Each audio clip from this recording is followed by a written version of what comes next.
Tonight in my continuing investigation, Managing Your HMO, a heartbreaking story. A 9-year-old boy struggles for every breath. His family says he'd be a happy, healthy child today if he'd had a simple test years ago. They accuse a managed care company and their doctors of making a financial decision that cost their son his lungs and left him fighting for his life. Surrounded by school buddies, it almost feels like a party to Sean Balashik. That's because he spent many of his 9 birthdays in the hospital. Sean's about a head shorter than most of his 4th grade friends, and they know that he's very sick. I'm playing, I feel big because he has to sit down and do nothing because he can't run, he can't play. Breathing is so hard for Sean that his mother usually carries him piggyback. I still can do what they do, but not as much. His parents say Sean's been racked by persistent coughing, wheezing, and vomiting since he was an infant. They say doctors at this hip center in Richmond Hill, Queens, diagnosed Sean as an asthmatic and treated him for respiratory problems for 3 years, refusing, they say, to perform tests that would point to another diagnosis. I said, this is not asthma, but they kept saying that it was asthma. It was asthma, and then it became chronic asthma, then it became asthma and chronic sinusitis. We were there every week. We were at the hip center saying, listen, there's something more wrong with our son. Sean's mother said in 1992, a doctor here at New York Hospital recommended tests which she says would have determined Sean's problem was acid reflux from his stomach. But she says another doctor, who said he represented HIP, refused to authorize those tests, and they were never done. I think they were satisfied that it was asthma, and they didn't want to spend the money.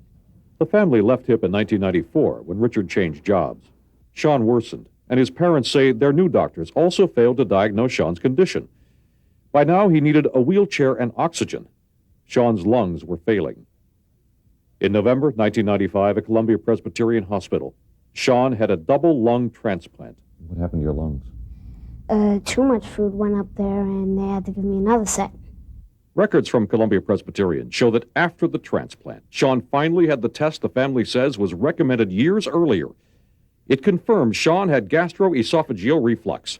He had been inhaling stomach acid into his lungs, which gradually ate them away. So after years of suffering, and after the transplant, then they do the test that had been called for years earlier, and they find out what's wrong with Sean? For the cost of the examination to have diagnosed his reflux cost millions of dollars in operations and grief to my son and my family.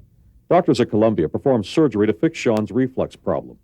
The family is suing all their previous doctors and hospitals for malpractice. All of them deny any wrongdoing.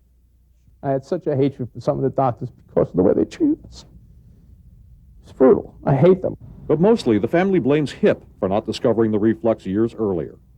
HIP says under state and federal law, insurers cannot be sued because they do not practice medicine. HIP does not, quote, direct, supervise, or control how care is provided to HIP members. I get out of breath as usual. And Sean's ordeal continues. His parents say his body is rejecting his lungs, and he's going to need another transplant. It adds up, and it keeps going, and it's horrible. It's not really right, and it never was.